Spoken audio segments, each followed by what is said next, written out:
Now, America is inclined toward fascism. It has a propensity by its dominant philosophy and religion to uphold the fascist point of view. American industry is essentially a fascist institution.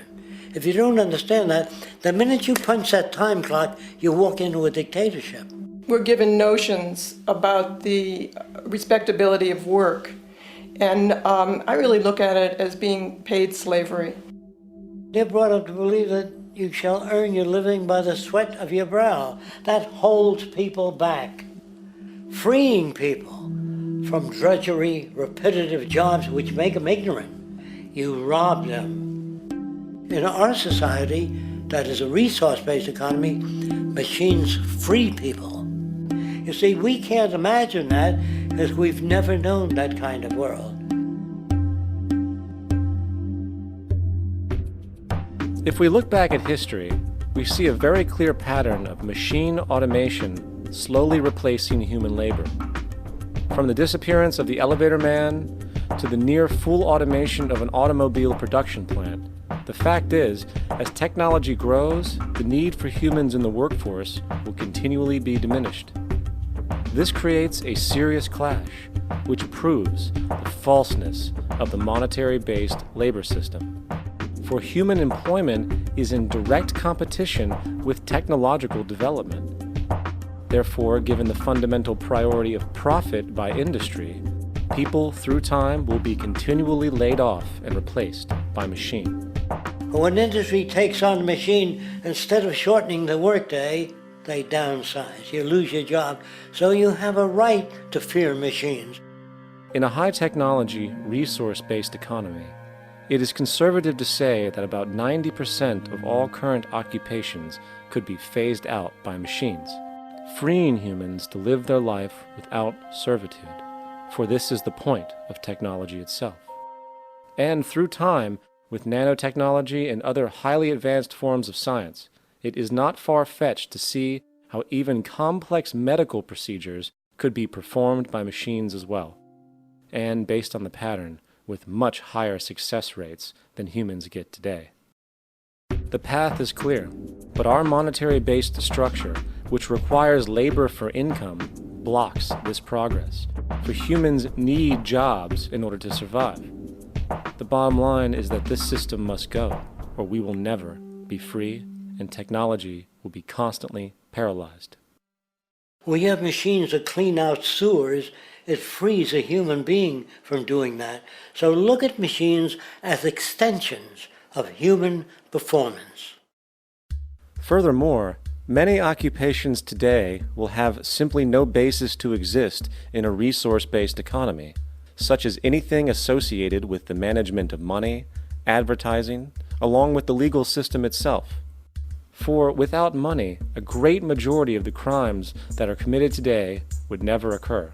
Virtually all forms of crime are a consequence of the monetary system, either directly or by neuroses inflicted through financial deprivation.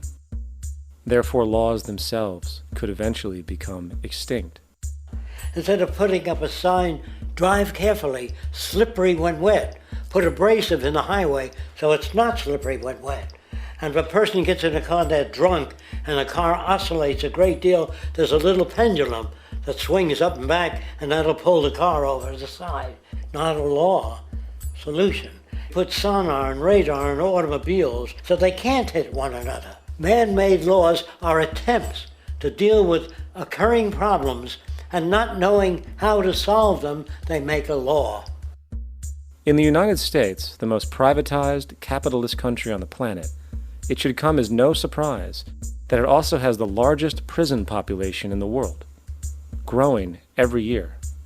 Statistically, most of these people are uneducated and come from poor, deprived societies. And, contrary to propaganda, it is this environmental conditioning which lures them into criminal and violent behavior. However, society looks the other way in regard to this point. The legal and prison systems are just more examples of how our society avoids examining the root causes of behavior. Billions are spent each year on prisons and police, while only a fraction is spent on programs for poverty, which is one of the most fundamental variables responsible for crime to begin with. And as long as we have an economic system which prefers and in fact creates scarcity and deprivation, crime will never go away.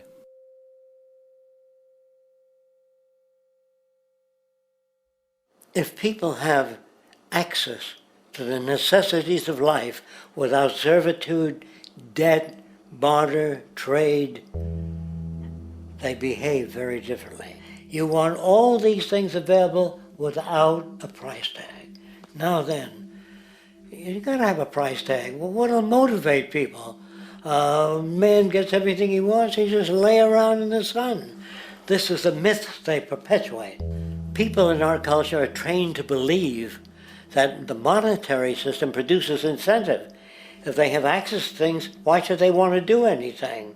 They will lose their incentive. That's what you're taught to support the monetary system. When you take money out of the scenario, there would be different incentives, very different incentives. When people have access to the necessities of life, their incentives change. What about the moon and the stars? New incentives arise.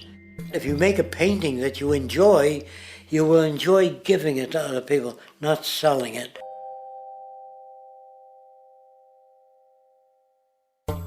I think most of the education that I've seen today is essentially producing a person for a job. It's very specialized. They're not generalists. People don't know a lot about a lot of different subjects. I don't think you could get people to go to war if they knew a lot about a lot of things. I think education is mostly rote, and they're not taught how to solve problems. They're not given the tools, emotionally or within their own field, of how to do critical thinking. A resource-based economy, the education would be very different. Our society's major concern is mental development and to motivate each person to their highest potential. Because our philosophy is the smarter people are, the richer the world, because everybody becomes a contributor. The smarter your kids are, the better my life will be, because they'll be contributing more constructively to the environment and to my life, because everything that we devise within a resource-based economy would be applied to society. There would be nothing to hold it back. Patriotism, weapons, armies, navies, all that is a sign that we're not civilized yet. Kids will ask their parents, didn't you see the necessity of the machines? Dad, couldn't you see that war was inevitable when you produce scarcity? Isn't it obvious? Of course the kid will understand that you were pinheads, raised merely to serve the established institutions. We're such an abominable, sick society that we won't make the history book. They just say that large nations took land from smaller nations, used force and violence. You'll get history talked about as corrupt behavior all the way along until the beginning of the civilized world. That's when all the nations worked together.